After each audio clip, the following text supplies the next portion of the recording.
आता ते अष्टगंध कसा तयार होतो, बुक्का कसा तयार होतो, कुणाला काय माहीत नसतं. आपण विचारलं पाहिजे की नाही, हे नेमकं काय लावतो मी देवाला. हं? आता आजकाल ते काय पंढरपूरला गेला, कुठल्याही तीर्थाला, वृंदावनला जावा, अयोध्येला जावा, पंढरपूरला गेला की ओ माऊली माऊली माऊली, ती बारकी बारकी पोरं ना कपाळा गंध लावतात आहे की नाही, गंध लावतात की नाही. वृंदावनला गेला गेलं की तोंडा राधे राधे राधे राधे, सगळीकडे शिक्क मारून येते ती. हां, अयोध्येला गेला की जय श्रीराम, परत त्यानंतर महाकाल, उज्जैनला गेला की लगेच हा पट्टा विट्टा लावून येणार ती सगळं आता भरवून, त्याचा तिथं रील्स काढणार, त्याची लगेच टाकणार इकडं. कुठलं गाणं लावणार ती, मला काही जास्त माहीत नसते. ते सगळं टाकणार इकडं असं ते, हां आम्ही जाऊन आलो इकडे तिकडे. अरे लावणारे, मी तर बघितलं 50% लोक मुसलमान आहेत त्यात, गंध लावणारे. लाजा वाटा पाहिजे तुम्हाला हिंदूंना. घरनं गंध, तुमच्या घरी काय दुष्काळ पडला आहे, गंध नाही तुमच्या घरी, तुमच्या घरी गंध नाही म्हणजे तुम्ही हिंदू नाही, पहिली गोष्ट. तिथं जाऊन भाड्याचा गंध लावताय भाड्याकडनं. हां, गंध हा घरनं लावून जायचा असतो, रोज लावायचा असतो. तिथं गेल्यानंतर पांडुरंगाच ती लावणार, ते लावणार आणि ती मग म्हणणार पैसे दे, त्या सगळं भांडणार परत आणि रुपयाच घे म्हणून. ती म्हणते 10 रुपये द्या, 4 जणांना लावलाय गंध. हां, मी म्हणणार नाही नाही लगा रुपये घे की, हां ह्यात काय एवढं काय त्याला. म्हणजे गंध लावणे, त्याच्यामध्ये केमिकल. आता हा जो गंध लावलेला हा द्वारकेवर नांदलेला तिलक आहे.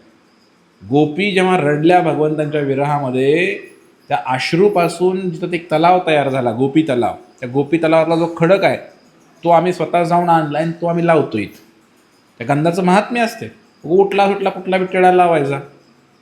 हां, आजकाल तर बघितलं मी, बरेच आमचे हरिभक्त म्हणते त्याला असा गंध लावतात, म्हणजे मी मराठा आहे. शिवाजी महाराजांनी असं लावलं तर मी तर कुठं ऐकलेलं नाही. ते जर वैष्णव असतील तर ऊर्ध्वपुंड्रच लावत असतील. समजतंय का तुम्हाला. ह्याच्या मागे कुठेतरी तत्वज्ञान आहे, शास्त्र आहे, हे थोडंसं आपण जाणून घ्यायला पाहिजे. पण लोकांना काही माहीत नाही की गंध लावणं सुद्धा आपल्याला जमणार नाही कलियुगात, इतकी बेकार परिस्थिती आहे. ते जे पोरं गंध लावतात का ते पंढरपूरमध्ये, हां ते काही गंध नसतो, नुसता सुगंध असतो, केमिकल टाकलेलं असते, कुठली पावडर असते ती. आता जी ती उज्जैनला गेले आहे तर भरून लावते, वृंदावनला गेले आहे तर भरून लावते, ते चंदन असतो.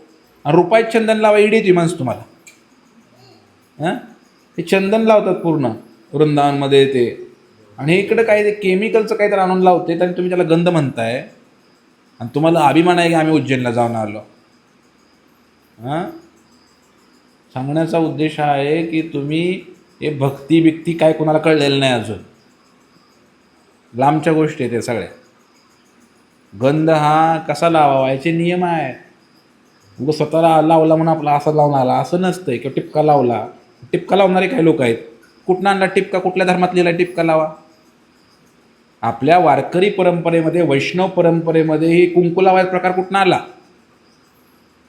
कुठल्या शास्त्रात लिहिले मला सांगा ना.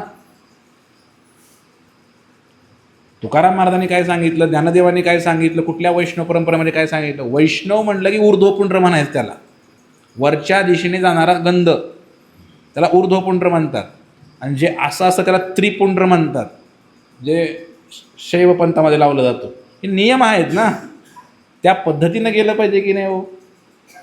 पण ते माहीत नाही लोकांना. मग आपलं उगंच काहीतरी लावायचं, कोण स्कोर लावतंय, कोण टिपका लावतंय. हे चालत नसते असलं धर्मामध्ये आपल्या.